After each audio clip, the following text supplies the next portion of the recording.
Welcome to Mouhas diary my channel. গুরু ব্রহ্মা গুরু বিষ্ণু গুরুদেব মহেশ্বর গুরুমেব পরম ব্রহ্ম তস্मै শ্রী গুরবে নমঃ। হে গুরুদেব, হে প্রভু, হে লোকনাথ বাবা, চলে এলো এই লোকনাথ বাবার পুজো। কবে সেই বিশেষ দিন বন্ধুরা একটু জেনে নাও, তোমাদের বলে দিচ্ছি। এই পুজো করার শুভ সময় কখন, কি কি জিনিস অর্পণ করবে। বিশ্বের যে কোনো প্রান্ত থেকে লোকনাথ বাবাকে ডাকলে সাহায্য পাওয়া যায় মনে করা হয়। যদিও তার পুজো করার বিশেষ কোনো নিয়ম নেই, তবুও কয়েকটা জিনিস বাবা খুবই পছন্দ করেন। পুজো করার সময় সেগুলি যদি তাকে অর্পণ করা হয় তাহলে বিশেষ ফল পাওয়া যায়। বাংলার 19শে জ্যৈষ্ঠ, ইংরাজির 3রা জুন বুধবার 2026-এ 3রা জুন বুধবার পড়েছে লোকনাথ বাবা ব্রহ্মচারীর এই তিরোধান দিবস। বহু বাঙালি হিন্দুর ঘরে এই দিন লোকনাথ বাবার পুজো করা হয়। সামান্য উপকরণ দিয়েই লোকনাথ ব্রহ্মচারীর পুজো করে ফেলা যায়। 19শে জ্যৈষ্ঠ সারা দিন যে কোনো সময় লোকনাথ বাবার পুজো করা যেতে পারে, কিন্তু সাধারণত দিনের আলো থাকাকালীনই সময়েই লোকনাথ বাবার পুজো করা হয়। কথিত আছে লোকনাথ বাবা নাকি স্বয়ং মহাদেবের অবতার। উত্তর 24 পরগনা জেলার কচুয়া গ্রামে এক ব্রাহ্মণ পরিবারে তার জন্ম হয়েছিল। লোকনাথ বাবা ছিলেন রামনারায়ণ ঘোষাল আর মা কমলা দেবীর চতুর্থ পুত্র। জন্মাষ্টমী তিথিতে তিনি জন্মগ্রহণ করেছিলেন। ভক্তেরা মনে করেন লোকনাথ বাবা খুবই জাগ্রত। তাদের বিশ্বাস লোকনাথ ব্রহ্মচারীর আশীর্বাদ তাদের সঙ্গে থাকলে যে কোনো কঠিন মুহূর্ত সহজেই অতিক্রম করে ফেলা যাবে। বিশ্বের যে কোনো প্রান্ত থেকে ডাকলেই লোকনাথ বাবার সাহায্য পাওয়া যায় বলে মনে করা হয়। যদিও তার পুজো করার বিশেষ কোনো নিয়ম নেই, তবুও কয়েকটা জিনিস বাবা খুবই পছন্দ করেন।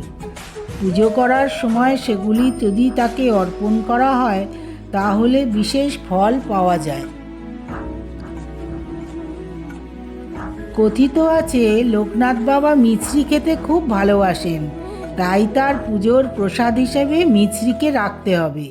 মিছরি ছাড়া অমৃতিও লোকনাথ ব্রহ্মচারীকে প্রসাদ হিসেবে দিতে পারা যায়।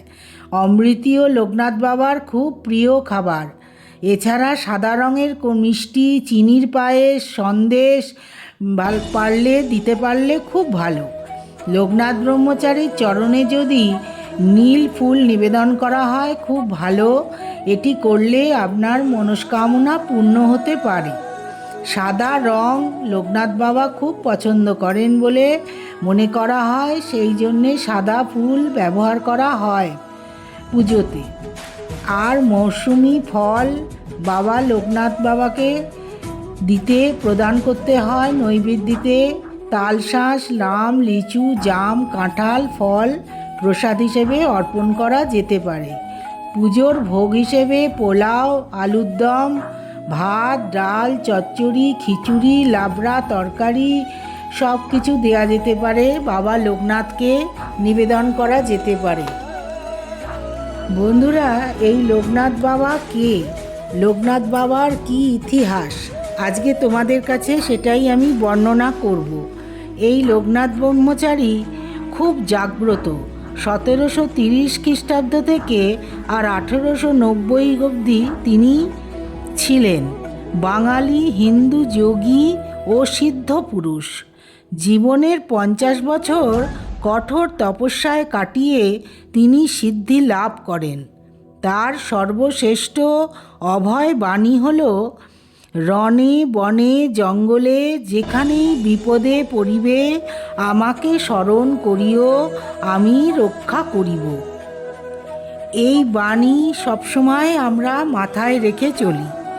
1730 খ্রিস্টাব্দের 31শে আগস্ট 18ই ভাদ্র 37 বঙ্গাব্দতে ভারতের পশ্চিমবঙ্গের উত্তর 24 পরগনার জেলার কচুয়া গ্রামে এক ব্রাহ্মণ পরিবারে তিনি জন্মগ্রহণ করেন। বাবা রামনারায়ণ ঘোষাল আর মা ছিলেন কমলা দেবী।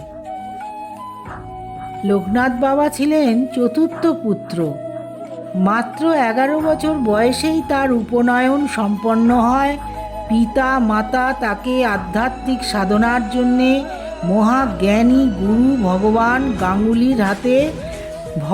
গাঙ্গুলির হাতে সমর্পণ করেন। তার বাল্য বন্ধু বেণীমাধবও তার সঙ্গে সঙ্গী হন। গুরুর সাথে কালীঘাট, বারাণসী হয়ে হিমালয়ের দুর্গম অঞ্চলে দীর্ঘ সময় কঠোর যোগ সাধনা করেন। তুষারবৃত হিমালয়ে একটানা বহু বছর নির্জন সাধনার পর তিনি আত্মোপলব্ধি বা ব্রহ্মজ্ঞান লাভ করেন। এরপর তিনি খালি গায়ে পদব্রজে এই আফগানিস্তান, পারস্য, ইরান, আরব, মক্কা, মদিনা, চীন ও তিব্বত সহ নানা দেশ ও মরুভূমি পরিভ্রমণ করেন। 1863 সালে তিনি বাংলার দিকে আবার ফিরে আসেন এবং তৎকালীন ঢাকা, বর্তমানে নারায়ণগঞ্জে জেলার সোনারগাঁয়ের বারোদি গ্রামে স্থায়ী তার বসবাস শুরু করেন। বারোদিতেই তিনি তার আশ্রম প্রতিষ্ঠা করেন এবং ভক্তদের আধ্যাত্মিক উপদেশ ও মুক্তির পথ দেখাতে শুরু করেন। 160 বৎসর বয়স হলো যবে বাবার ইচ্ছে হলো মর্তধাম ত্যাজিতে। 1890 সালের 19শে জ্যৈষ্ঠ 1297 বঙ্গাব্দে তিনি মহাসমাধিতে লীন হন। বাবা অমৃত লোকে গমন করলেন। বাবার উপদেশ ও দর্শন। লোকনাথ বাবা ব্রহ্মচারী আধ্যাত্মিক দর্শনের মূল কথা ছিল সর্বভূতে ব্রহ্ম বিরাজমান, আত্মা অবিনাশী এবং জীবের হিত সাধনাই পরম ধর্ম। তিনি সব সময় সাদামাঠা জীবনযাপন করতেন এবং ভক্তদেরও অহংকার ত্যাগ করে সৎ পথে চলার নির্দেশ দিতেন। এই লোকনাথ বাবা আমাদের গুরু। তার কথা, তার বাণী তোমরা অবশ্যই মেনে চলো। যার ঘরে বাবার চিত্র রাখিবে যতনে, অন্য কষ্ট থাকিবে না ভুবনে। রোগ শোক দুঃখ কষ্ট সব দূরে যাবে, পুত্র পৌত্র সহ সবে আনন্দে থাকিবে। বাবার পাঁচালি যে বা পড়ে বা শোনে, পুণ্যবান সেই জন সদা রেখো মনে। কোনো মন্ত্র কোনো দীক্ষা নেই তার নামে, তারই নামই মহামন্ত্র এই মর্ত ধামে। জয় বাবা লোকনাথ, জয় বাবা লোকনাথ ব্রহ্মচারী।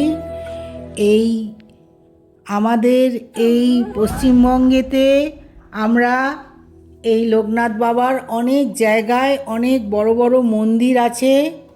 চাকলা, কচুয়া এই জায়গাতে খুব বড় বড় মন্দির, ধুমধাম করে পুজো হয়। ওখানে গেলে মানুষ ভোগ খাওয়ার সুবিধে আছে, ভোগ খেতে পারো। সকালে চলে গিয়ে তোমরা ওখানে টিকিট কেটে, চাকলাতে আমি অনেকবার গেছি, খুব ভালো। আর তেঘরিয়াতেও লোকনাথ বাবার মন্দির আছে। সব জায়গায় এই 19শে জ্যৈষ্ঠ বাবার তিরোধান দিবস পালিত হয়। বাবার নামে এখানে লোককে খাওয়ানো হয় খিচুড়ি, ভোগ, পোলাও, যে যেরকম পারে পায়েস দিয়ে ভগবানকে ঠাকুরকে ভোগ দেওয়া হয় লোকনাথ বাবাকে। আর এই লোকনাথ বাবা বেলপাতাতেই খুব সন্তুষ্ট থাকেন। বেলপাতা একটা লোকনাথ বাবাকে দিতে পারলে খুব ভালো। আর সাদা ফুল দিতে পারলে খুব ভালো। লোকনাথ বাবাকে এইভাবেই তোমরা পুজো করো, স্মরণ করো। 19শে জ্যৈষ্ঠের দিন বাবাকে নৈবেদ্য দিয়ে পুজো করো। অখণ্ড মণ্ডলাকারং ব্যপ্ত জ্ঞান চরাচরং তৎপাদং দর্শিতং শ্রী গুরবে নমঃ।